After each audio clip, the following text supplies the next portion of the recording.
Welcome to Glitch Cube. We're a gaming podcast, and each week we take a deeper look into the art of video games. I'm Christian. I'm Chris. And welcome back, you guys. Thank you for joining us for another week of our wonderful little gaming podcast here. We have a adorable topic for you guys this week. We're going to be going and exploring the wonderful world of digital pets.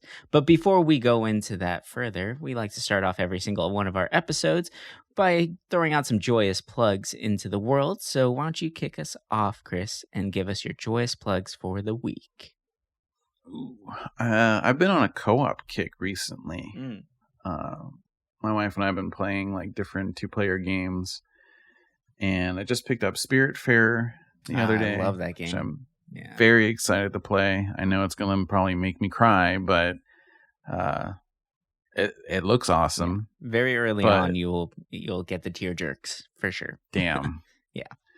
But for right now, we just beat the main story for Super Mario 3D World. Oh, cool. And we're doing the extra bonus worlds, which are, I think, some of the hardest platforming I've had to deal with, or most annoying. I feel like even if I did these stages solo, they'd be still a pain in the ass, but it's fun. Like, it's weird. Like, it's aggravating because you know you can easily do the stage, but it's just hard. Right. You know, some platforms out there, they just make it fucking impossible. But this one, it's like, it's there if you kind of take the time or learn the motion. But usually we're pretty impatient and just end up losing all our lives. Yeah, that sounds about right. But I'm really enjoying it. Now I'm like, okay, what other game on the Switch can I play? Because, I mean, the room that the Switch is in has an AC. So we're like, oh, we'll just stay in there because it's cool. And so I'm like, oh, should I get Luigi's Mansion 3? Because I heard that's really fun. And I don't know, there's just a bunch. And for me, I'm like, okay, to curb my spending, I'm only going to buy it if it's physical. So it's kind of preventing me from buying a lot because I would. But yeah, I'm excited. If anybody out there has any good like local co-op games, it doesn't have to be on the Switch. It can be on the PlayStation 4. It can be even on Steam. We already have Overcooked because I know people will say that. Yeah. But yeah, I'm open. We're fine with any kind of game. Nice. But yeah. What about you? For me this week, I really wanted to shout out some amazing podcasts out there. Like we've mentioned before, we are a pro podcast, and we love to support the community out there. That's kind of the ultimate goal for this show, or at least it was when we first started it. And one or just a couple of the shows out there that are just really freaking killing it. Be sure to check out the Genre Geeks show. Their stuff is really funny. They go over various topics from gaming to sports to movies to anime, anything you can think of. And they have a little caveat right now that they're doing. It's something that is really fun. They're setting up the basically Mount Gmore. What they used to do is they used to submit, I guess, like people or events or things like that for like their GG awards. So it's just like nice things that people would do. And right now they're trying to set up Mount Gmore, which is basically immortalizing certain people or events to be permanently remembered, right? So like greatest people in history. So it's really fun to see what they're doing. Another show that's cool. Yeah, another show that's great out there right now, Side Questing podcast, is just killing it. They're fantastic. Play Your Own Way is really, really killing it right now. There's just so many podcasts out there for you guys to check out. Another great one that's off the video game path would be Belieptic Podcast, and they just released their 100th episode, and they had a really fun little anniversary thing where they got clips from various fans, basically celebrating their overall success. So there's a lot of great things out there. Be sure to celebrate everyone that you, or all the podcasts that you love. Be sure to send out rates and reviews to all of those shows, and ours as well, if you would, and would you be so kind, because really that is the best way for all these shows to live and grow and continue to give you that content that you guys absolutely love. All right. So, Chris, are you ready for today's topic?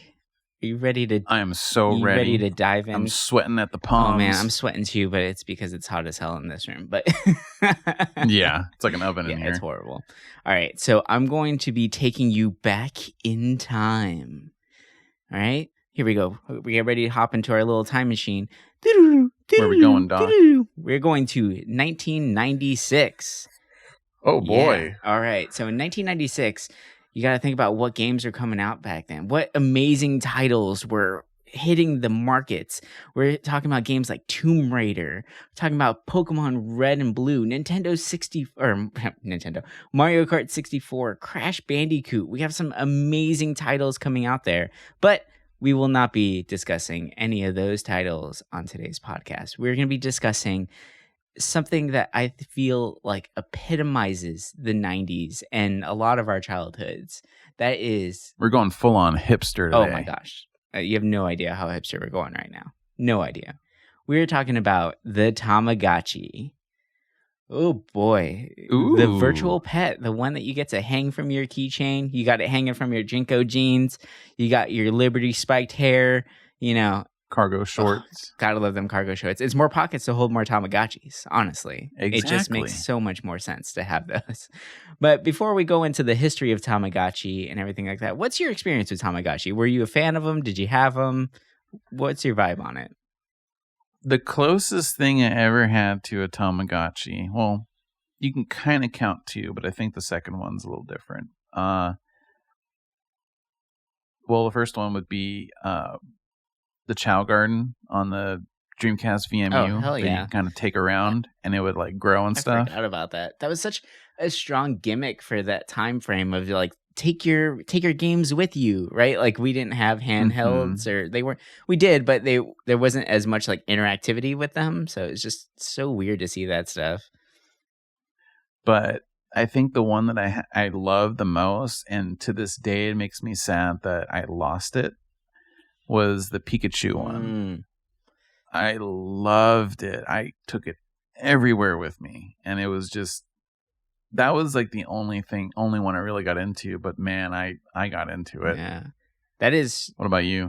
Same. I mean, for me, Tamagotchi, I did have a couple of them because I absolutely loved adorable things.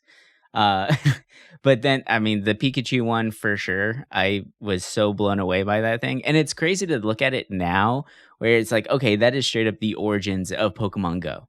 Like it had a pedometer attached to it and everything, which was supposed to get children out there walking and being more active with their little Pikachu characters. But it ended up just being like, how much can you shake it while you're sitting on the couch? To get more movement out of there. So of course, you know, you give gamers a system, they're going to find out how to game, you know, how to break it. So put it on top of a washing machine. Perfect. Oh my gosh. I didn't even think about that, but I mean, that's pretty hilarious actually. But it's sad but true, you know, like the ultimate goal of it was great. It was the idea of getting people more active and getting out there and caring for a little digital pet, which was super amazing. But unfortunately, the Pokemon one, it's no longer with us, but we do still have the, you know, the successor of it would be Pokemon Go. But back to Tamagotchi, these adorable little alien critters living in these little egg pods that you hang from your belt loop. And I would say were equally cute / annoying after a while. I feel like they had like that Furby syndrome, right? Where they're fun at first and then they just don't shut up. And then they just keep going and just, after a while they did. Furbies are freaky too. Kirby's are terrifying. But I would have to say that Tamagotchi has a very interesting history behind it. Like they're not just these adorable little game systems that were made by Bandai. They are so much more. And it kind of has, I would say, somewhat of a like a strange lore and a messed up history for the creators themselves. So let's hop right into this. So they were originally created by Aki Maita from Bandai. She came up with the idea. I believe that she was just an artist working there at the time. And she had this idea for adorable little pets to take on the go with her. Something small that you can carry with you, something easy and portable. So she reached out to Yokai Akihiro, who was a programmer at the time at Bandai, and he helped get this idea out there, right? And of course, Aki Maita was a female at the time, and sexism in gaming is definitely a thing, and it was running rampant, especially in the 90s. So unfortunately, she doesn't get the credit that she well deserves for creating Tamagotchis, but we'll go into that a little bit later. Before we hop into that, I want to hop into something a little bit more fun, which is the actual lore behind Tamagotchi. Now, this is bizarre beyond bizarre. This is just ridiculous. All right. So did you even know that there was a backstory to Tamagotchis? I totally did not. I thought it was just some wealthy man with a capitalistic idea on digital little rodents. Right? Like, thought that was it. It really does feel that way, right? Where it feels like this should have just been someone in a boardroom coming up with an idea to see how much money they can make. But it has so much more humble, or such humble beginnings, and more like sweet, I guess, right? But then you go into the actual lore that they built behind it, and it is batshit crazy. So here's this fictional character. His name is Professor Bonzo, and he is a hopeless romantic, which I can relate. I mean, I got a tattoo of a heart on my forearm, wearing my heart on my sleeve at all times. But that's boy. right. That's right, kids. Don't get tattoos when you're 18. But so Professor Bonzo was unfortunately dumped for the 100th time. Now, okay, before we go... 100th time? Yeah, right? There's a problem there. Like, he calls himself a hopeless romantic, but there's an issue if you're getting dumped 100 times. That's just a serial dater. Like, right? How is that possible? And this is before the Tinder days, right? Too. So that's even more impressive. And I think the bigger issue here is the fact that he was dumped 100 times. He didn't dump them. So I think there's a bigger issue with Professor Bonzo here. Yeah. There's something really awkward there. But after this 100th time, he was absolutely devastated. And so he decided to take a walk by the river to clear his head and kind of center himself because, he's hurt. He's heartbroken. So while he's walking down the river, he happens to hear a splash. And so he goes and rushes to the sound. And there he finds these little adorable aliens called the Tamagotchi. And he gets to talking with them. He finds out that they can't actually survive in our atmosphere. It's too dangerous for them. They can't breathe earth air or whatever. So he decides to help them out by building them egg-shaped homes for them to survive in. And then that's the whole point, is now you have to help these little aliens survive in our climate by feeding them, cleaning their poop, and all that fun stuff, right?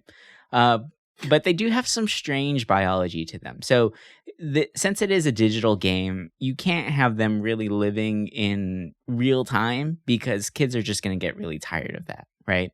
So for the Tamagotchi, 1 day equals 1 year of life for them. They do have a very short lifespan, but that's also related to the fact that 1 day is 1 year. And on death, they actually turn into angels and fly back to their space planet, which is just, yeah. I didn't realize that was the whole history behind it, but yeah, apparently when they die, they go back to angel form and they end up flying back to their planet.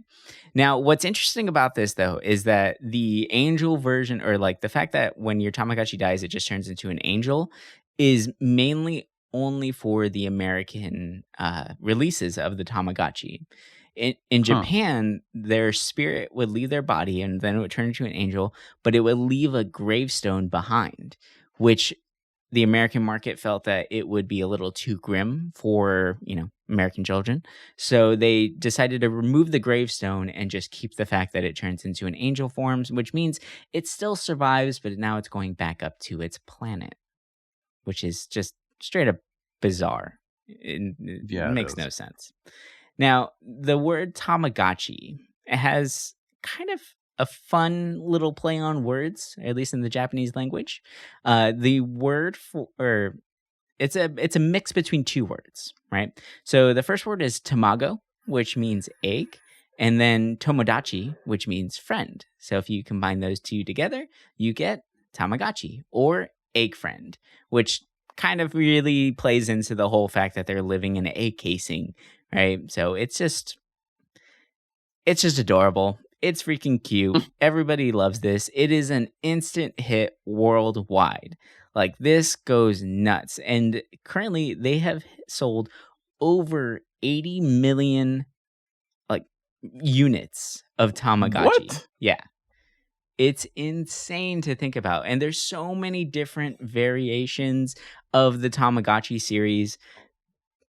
They're still making them. Yeah, they are still making them. And they actually have... They're expensive. They have a mobile app now, too, so you can play Tamagotchi on the go on your phones, which makes complete sense that it would, kind of go into that. And supposedly, I didn't look into this, but apparently there's a near version of Tamagotchi. Oh, boy. But whenever they die, it's actually a lot more tragic. Of course. If you played near, that's kind of expected, right?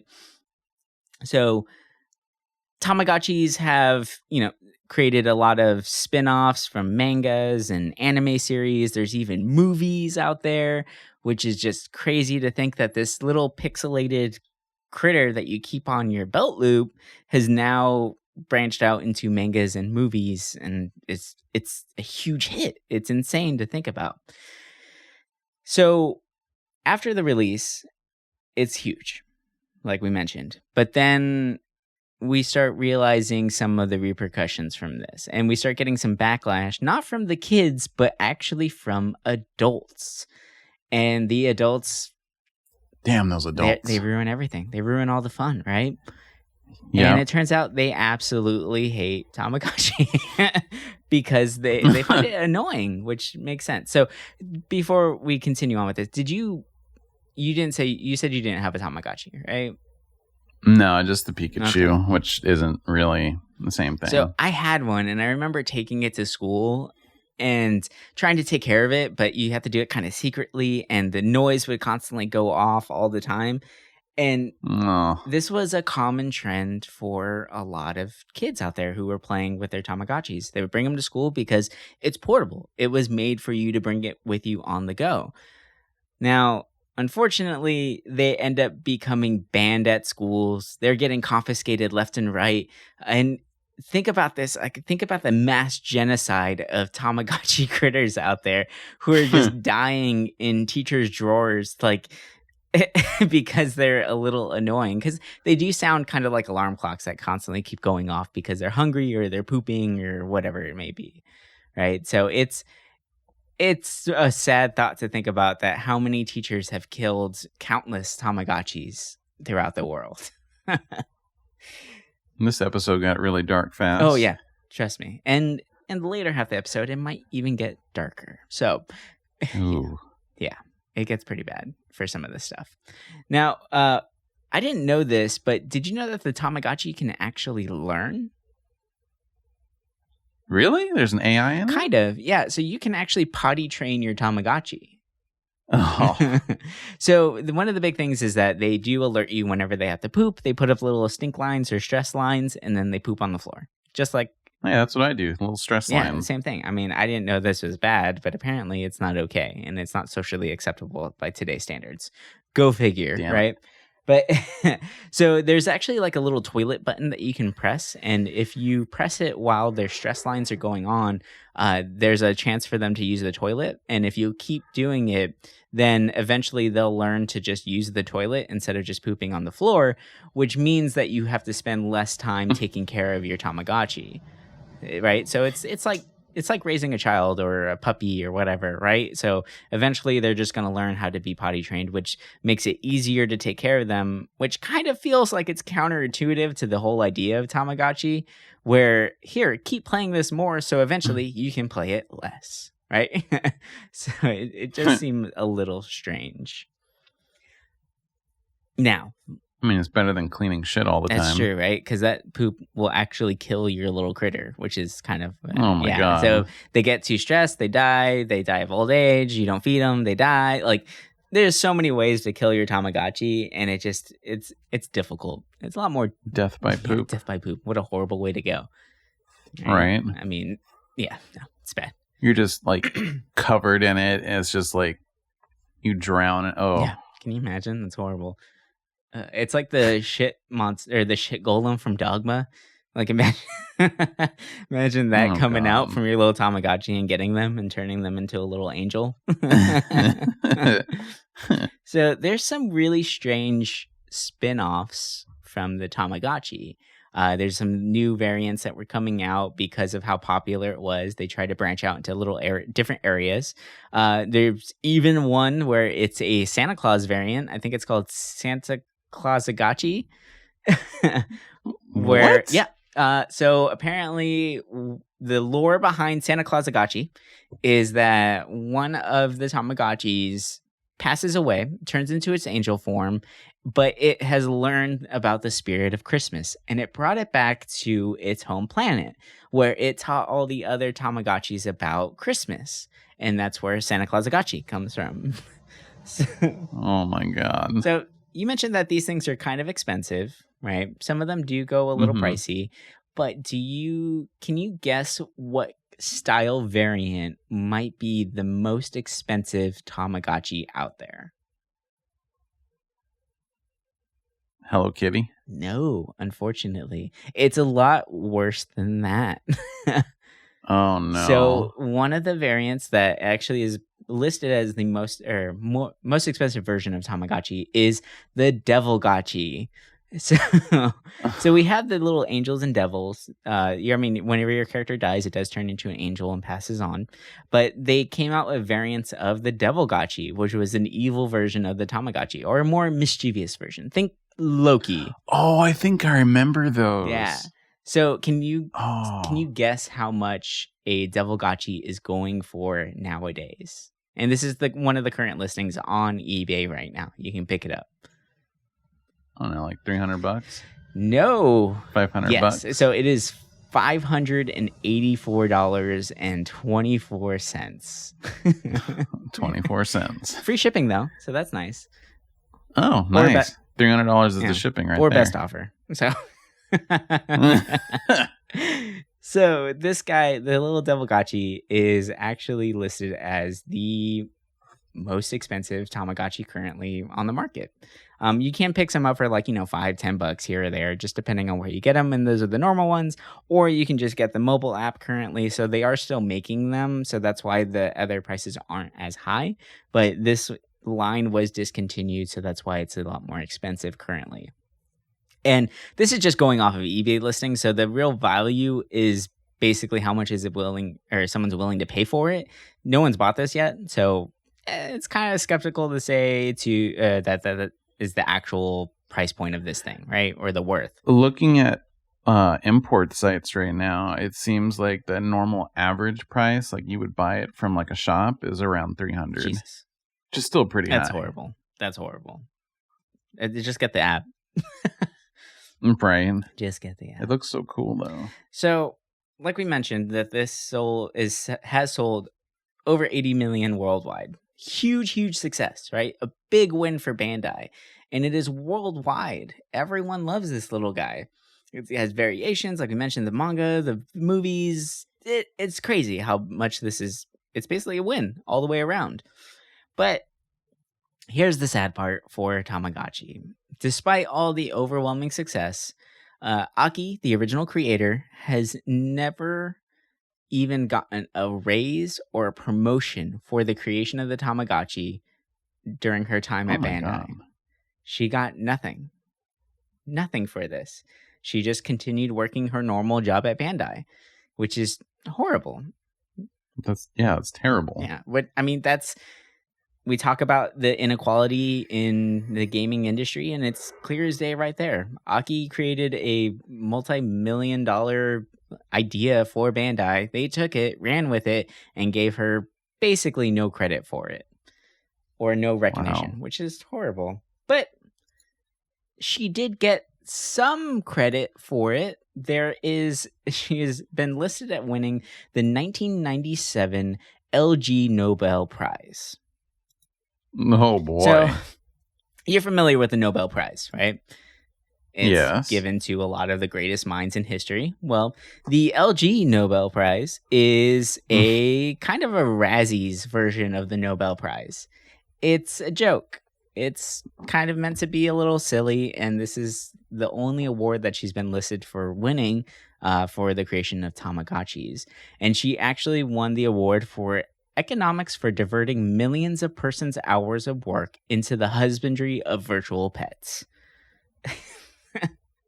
Wow. So, I mean, just an even deeper cut into the unfortunate history behind the Tamagotchi life is that she wasn't credited, or she wasn't really awarded anything at her time at Bandai, and then the only award she gets is basically a Razzie, which is just sad to see. It sucks, but it's terrible. It's so mean. Yeah, it's unfortunate, but that's kind of the world we're living in.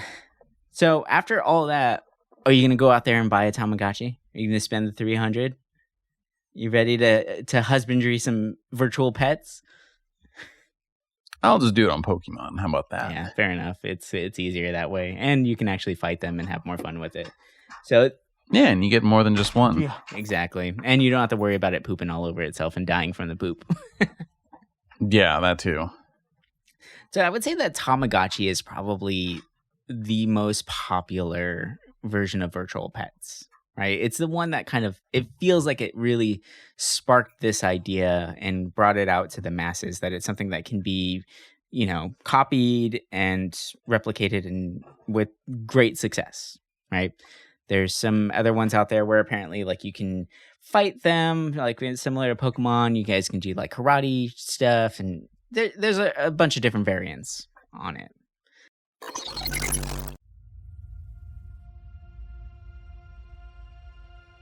You find yourself staring down the mouth of a dark cave, hearing the low rumble of something large inside. This is it. Everything you have been fighting for lies just within this cave. Hey man, what's the matter? This is your big ending fight scene. Yeah, sorry about that. I've just been so tired today. Feels like I've been hit with like 2 points of exhaustion. Ugh. You know what? I have just this thing to get you back into the adventuring spirit. Really? Of course. I have a delicious roast from Geek Grind Coffee. Huh. That sounds pretty cool. What kind of brews do they have? They have blends like Dragon's Roast, Dwarven Dawn, Wizard's Mist, and so much more. They have even one celebrating Jim Henson's The Labyrinth, the Goblin King's Elixir. Whoa, those sound awesome. I'm waking up just hearing about them. Is there an easy way for me to pick up some? I got you. For the fans of our show, if you visit geekgrindcoffee.com right now and enter the promo code GLITCH at the checkout, you will get 20% off your order. Whoa, that's great. So you're saying if I go to geekgrindcoffee.com right now and enter the promo code GLITCH at checkout, I'll get 20% off my order? That's amazing. That's right, yo. All right, I'm ready for this adventure. Bring it on. Hey, that's a natural 20. Just like the discount you can get when entering the promo code GLITCH at geekgrindcoffee.com. Level up your morning with Geek Grind Coffee.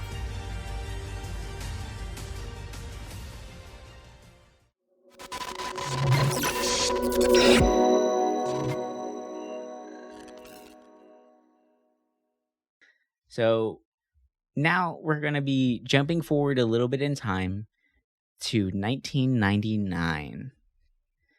Remember, we got to party like it's 1999. You got to listen to Prince. It's going to be amazing for that. Y2K? Yeah, we're almost there. Actually, with the creation of this franchise, it's bringing about the end of the world because, all right, this is not just a virtual pet. This is, oh my God. This is just insane advertisement. This is horrible advertisement target toward children, right? Talk about Joe Cool Camel and all that shit. This is worse because it is truly hidden by a facade of adorable critters. This is Scientology wrapped into a story about virtual pets. This is basically just horrible conglomerate corporations taking over and manipulating children. It's rough. And we are talking the best kind of evil. It's the true evil, right? Corporations are the ones that are destroying everything around us. Move over Bezos. Yeah, Bezos has nothing on this. So we are talking about Neopets. Da, da, da, da. In 1999, we bring about Neopets. Now, do you have any history with Neopets? I remember like checking it out. I had a lot of friends that were in the Neopets, but I don't know. I felt like I remember like I think playing around a little bit on it, but I never got like into it like my friends did. I was more so just focused on like gaming consoles, and then as for like the internet side, I was more so just in the message boards. I acknowledged them. I always saw it there, but I don't know. I felt like it was too. No offense, I thought it was a little too weird for me, so I never got into it. I feel like it's a very niche market. I played it a little bit. I didn't really get too far into it because it was just a little too much for me. I feel like this came out around the time for, like, there was so many other like better games to play, right? Yeah. I mean, this is the time that, if you look at it, like we talked about Legend of Dragoon last episode, this is the same amount of time when like Final Fantasy VIII, Legend of Dragoon, all those amazing titles were coming out. So I feel like, my 10-year-old self at the time, who was much too adult to be playing Neopets, that was a kid's game. It was like the game that like people would be playing like while they're like typing on LiveJournal or their MySpace, and it's like, yeah. So I feel like it was that crowd. Yeah, this was a very this was a insanely popular franchise that got brought to the world. So a little bit of history behind it. This was actually created by Adam Powell and Donna Williams. Now, these guys, they were a couple. They apparently met in high school. They ended up going to university together. They're British, right? So it's this Neopets is actually those Brits. They take over everything. They couldn't win us over from the Boston Tea Party and all that fun stuff. We got away from them, but they're trying to bring us back with Neopets. Right. And they succeeded horribly. But yeah, so Adam Powell was actually in advertisement at the time, but he wasn't succeeding very well in that field.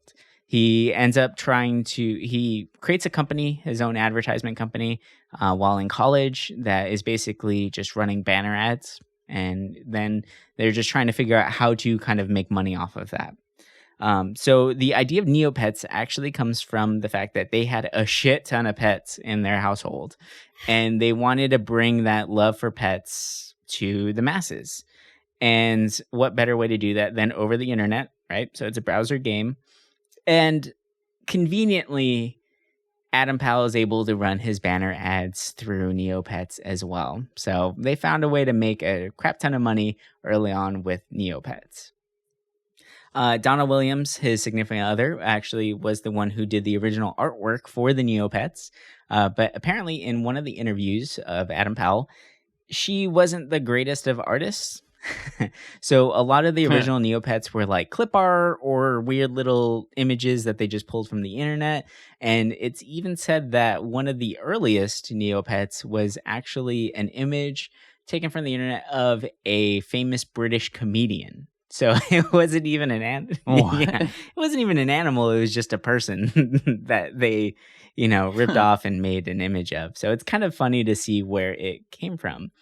But it ends up being a massive success. It's growing rapidly, and it's growing so fast that Adam Powell and Donna, they can't keep up with it because this isn't their forte. They didn't know it was going to blow up that quickly. So what they ended up doing is they end up hiring a CEO who's more familiar with rapid growth companies, and his name is Doug Doring.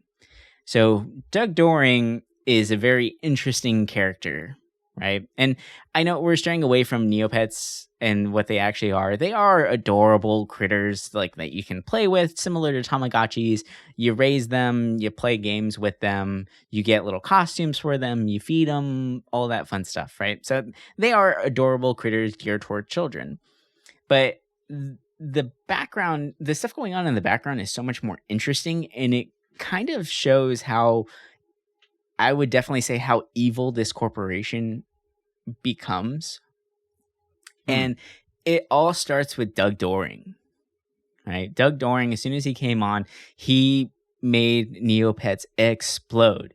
They ended up hiring new artists and things like that. They ended up changing the looks of the Neopets to what we know of them now as these adorable little, like, basically alien looking critters. Like, they're like little dragons or whatnot. It's very reminiscent of Tamagotchi. It's like if you took the pixelated Tamagotchis and made them more real, right? So Doug Doring is actually, go figure, a Scientologist. Whoa. Yeah. And he is quoted to have been, or it said that he quoted L. Ron Hubbard constantly in the office, to the point where apparently some ex-employees of Neopets said that it got to the point where it was incredibly uncomfortable working there because of how much he was quoting L. Ron Hubbard and trying to bring Scientology into it and kind of push his faith on other people in the office, which is a little strange. And that's weird. Here's one of the strangest bits that I found, was that some unlisted, very obscure celebrities who were members of the Scientology church would actually frequent the office of Neopets. They would go in and get tours of the Neopets office a lot, which is really, really strange. And what I took from that, I mean, it sounds like they're kind of using it to move some money around. If you don't know about Scientology, you end up having to pay to gain understanding of the faith and gain knowledge of what you're actually, being faithful towards. And it's a lot of money. So mainly the people who were Scientologists were very rich, like Tom Cruise or John Travolta are some of the very famous Scientologists out there. So it said that they even might have, graced the hallways of the Neopets Corporation at one point in time, which is very, very strange. Yeah, it's weird to think about. You think about these adorable little critters, and then you see like, oh, Tom Cruise is just kind of walking around the hallways.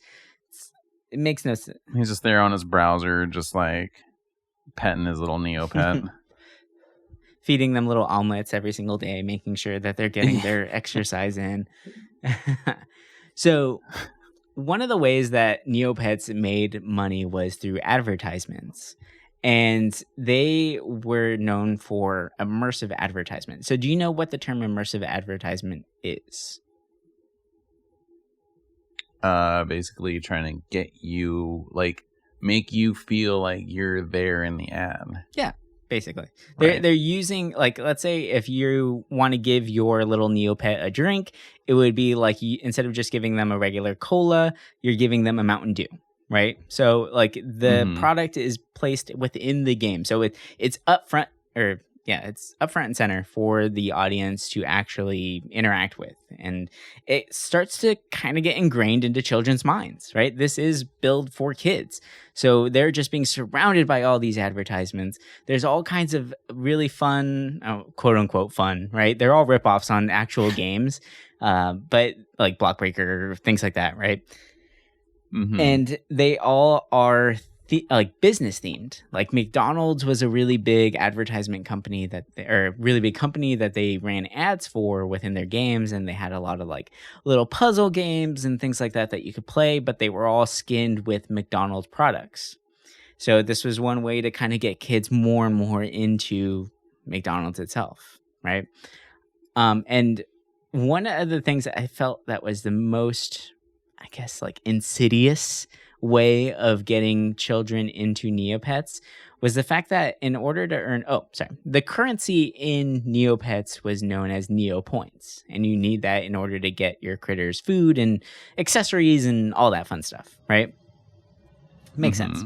But they actually ran surveys on Neopets for kids to do, and their reward was Neo Points. So, they were actually running marketing surveys to children to give them a fake currency that they can then use in Neotopia to buy their animals little, like, more crap, right? So, like, imagine Fortnite doing this with V-Bucks. Like, they're just giving these surveys out to kids. Like, that wouldn't last. It wouldn't fly anymore. Yeah. So if these advertisements actually bug you, or if you're a parent that is really bothered by them and your child really wants to play this, and you're being a supportive parent and you want them to, do what they love and have fun doing it, you could actually pay to play the game without ads. So that would, of course. And that actually, of course, cost real money. You can't pay with Neopoints. You actually have to put in real money to remove these ads. So I feel like it's interesting to see that now, because that model is so widely used in mobile gaming. Like, this is just a normal feature to have. You have your free to play games, but then you could pay to remove advertisements or, get those kind of things. So I really feel like Neopets paved the way for mobile games as far as making this a socially acceptable thing. Right. Yeah. That's really like the first I've ever heard like that happening, because you didn't really have that before. Yeah. Or you paid for not have ads. Yeah, it's really strange. But like, since advertisement or running ads was basically the core of this, because remember, this company or this franchise was created by somebody who ran an advertisement firm. He wasn't a gaming firm. It wasn't, it wasn't the World Wildlife Federation and they're trying to get people to care about animals. This was a guy who wanted to make money in advertisement, so he made a game revolving around advertisement. So it's all just backwards and just horrible. It's a money grabbing scheme, ultimately. Yeah.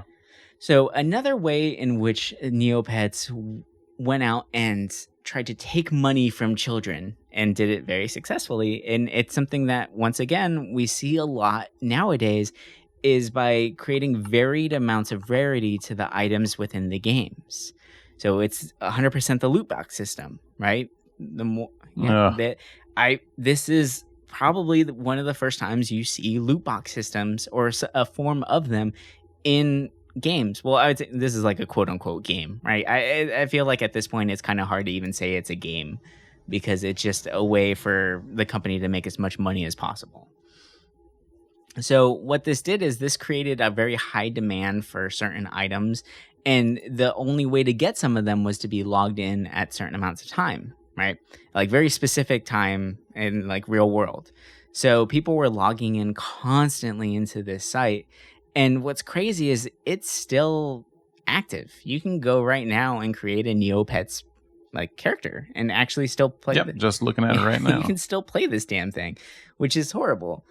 And one of the bad things about it currently is that apparently it's almost impossible for new players to actually fully enjoy the game, right? It's almost impossible for them to get all of the items that you need, because inflation in Neopets is a real thing. This shouldn't be, of course, this shouldn't be a thing. Inflation in video games should not be a thing. Like, especially in a digital game. Like, come on, what is going on? It's so weird. But they got COVID too. Come on. Yeah, it's really hard for the Neopets community. They have to make little digital masks and stuff like that. But it's so strange to see. But apparently, because people have been playing for so long, like, there's actually people out there who have been playing this game their entire life, like 18 plus years, which is just nuts to think about, right? It's so strange. It's very depressing whenever you say it. But hey, if it makes them happy, to each their own, right? Yeah. And I think that's the big thing here. Like, yes, this corporation is pretty much evil, and they do end up lining up with some even eviler corporations. But it's, it's each their own. If it's not hurting anyone, oh well, right? It's fine. It's fine. Maybe it's not that fine.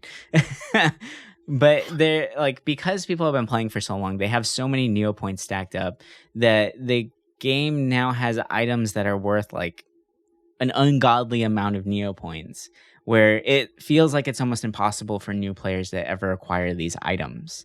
So we're starting to run into some really strange issues with that, where people aren't enjoying it as much. And yes, they are rewarding the players who have been there for longer, which is great, but now it's almost impossible for newer players to fully enjoy the game itself. it's kind of like when you go into, World of Warcraft and you're a new character hopping in, and then all of a sudden in the hub world, some like high level person comes up and just drops all their magic spells at your feet just to show off real quick. And then you're like, well, fuck this game. That's kind of what it feels like as far as what Neopets is doing. That's a bummer. It's that they would do that. It's really strange. And this is all due to the fact that it has gone through a couple different companies throughout its lifetime. So, like I said, this started in 1999, and then in 2005, this was sold to Viacom. And if people don't know who Viacom is, it is actually the company that owns such stations like Nickelodeon, MTV, Comedy Central, and so much more. This is a huge conglomerate company where their main idea is how to get ads, like immersive advertisement, to children and to the masses. Like, it's kind of a weird thing to think about, but Viacom is really fucked up in that way, where it was really gearing to get people hooked on things, right? That was their big deal. Yeah. I mean, look at Nickelodeon, MTV. It's hard not to watch those shows. I mean, we all know about the Nickelodeon emblem, right? With the foot. You know what that means, right? No, I don't. You don't? The guy that created Nickelodeon has a foot fetish, and that's why the emblem for Nickelodeon's a foot. And it's been proven that he's like asked like girls on sets, my God, asking for feet. That's disgusting. That's horrible. And this company's still around. Come on. It's horrible. Yeah. Horrible. But okay, we digress. In 2005, Neopets has over 90 million accounts. Oh my God. 90 million accounts. That's a country. And what's even stranger is that apparently there is around 36 million individual accounts. So that means that most people have multiple accounts on Neopets to, get different items for different things and figure out how to trade amongst each other. So it's kind of weird, right? So in 2005, this company sold for $60 million, which is insane for Neopets. Like, that's just crazy. But it makes sense because if you look at all the corporate branding that's attached to this, it's just a money-making machine. You're just going to keep printing out money. It's insane.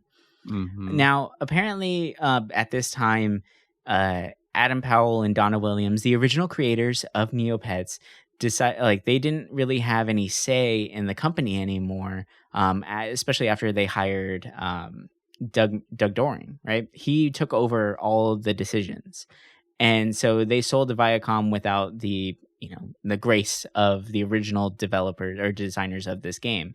So they end up kind of bowing out. They're over it. They're kind of tired of it, and they see how messed up the game has become, but they have no say in it anymore, right? So once it's sold to Viacom, it starts to kind of lose its steam. It's losing a little bit of its glory, or like the beer goggles are coming off, right? As this easy way of putting it. It's still widely popular today, but it's not hitting those numbers that it used to. And then eventually in 2014, it gets sold to Jumpstart, which is another pretty big company, and it's continuing to lose a lot of its players, and people are starting to drop off more and more.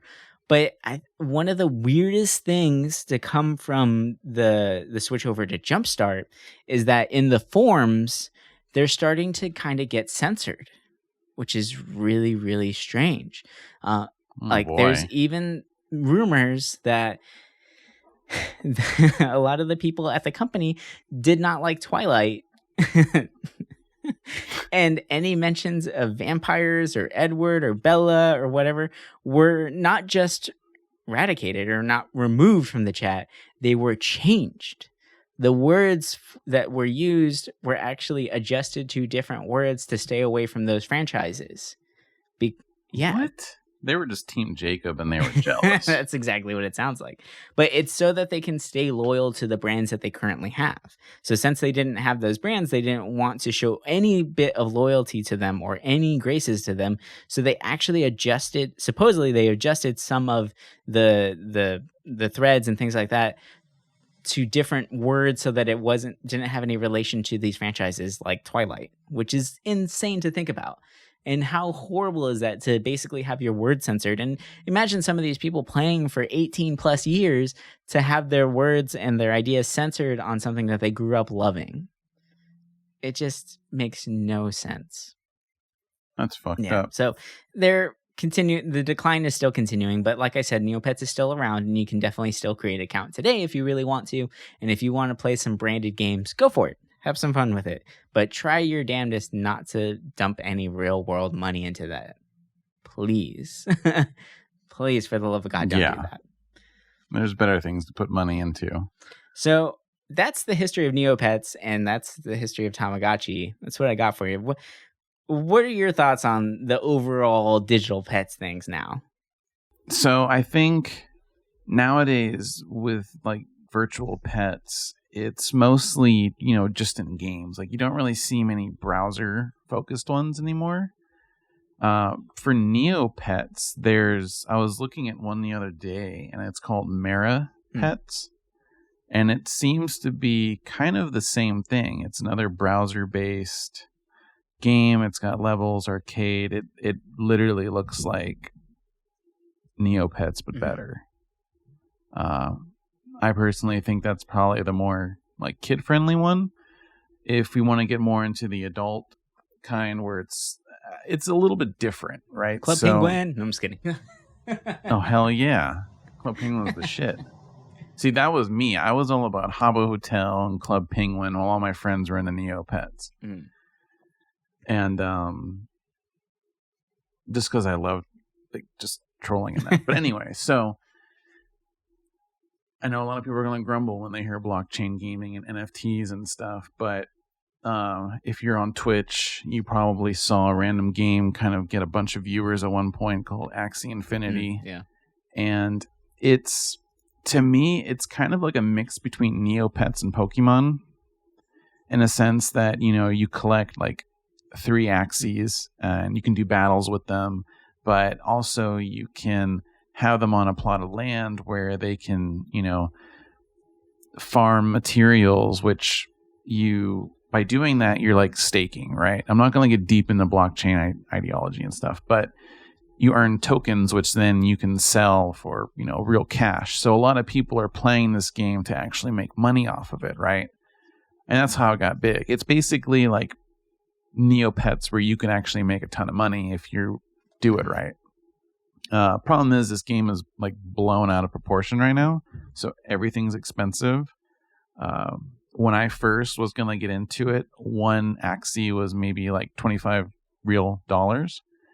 Now the cheapest one on the market is $150. And you have to buy 3 of those to really start farming, because you are going to make money from this. It's just, hard. That's slow. Gross. That's horrible. And to buy the land to actually farm where you actually would make a lot of money, the cheapest plot of land is 11,000 real dollars, which is crazy.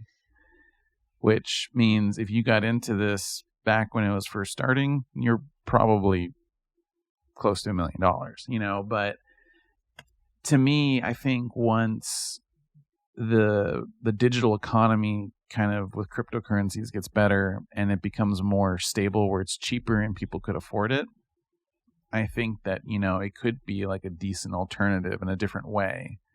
But I also feel like nowadays, because people are on their phones, digital pets just don't really seem viable anymore. I don't know. Like on a mobile phone, maybe it could work, but like a Tamagotchi, yeah, obviously people still like it. You can carry it around with you, but something like Neopets, people are so busy nowadays that they're not going to have time to sit there and take care of their pet. In the late 90s, early 2000s, we didn't have the internet on our phone yet. People would just sit on the computer because, whoa, the internet's actually cool now. And it's like, it makes sense. It's not something that's supposed to last. And why play Neopets when you can actually play a cool virtual pet system like Pokemon or, Digimon, which is the better game. But, it's just like that to me. Yeah, I agree. I mean, it's crazy to see where it's come. And I really feel that like games like Neopets paved the way for blockchain gaming. It proved that formula works, and it's horrible in my opinion.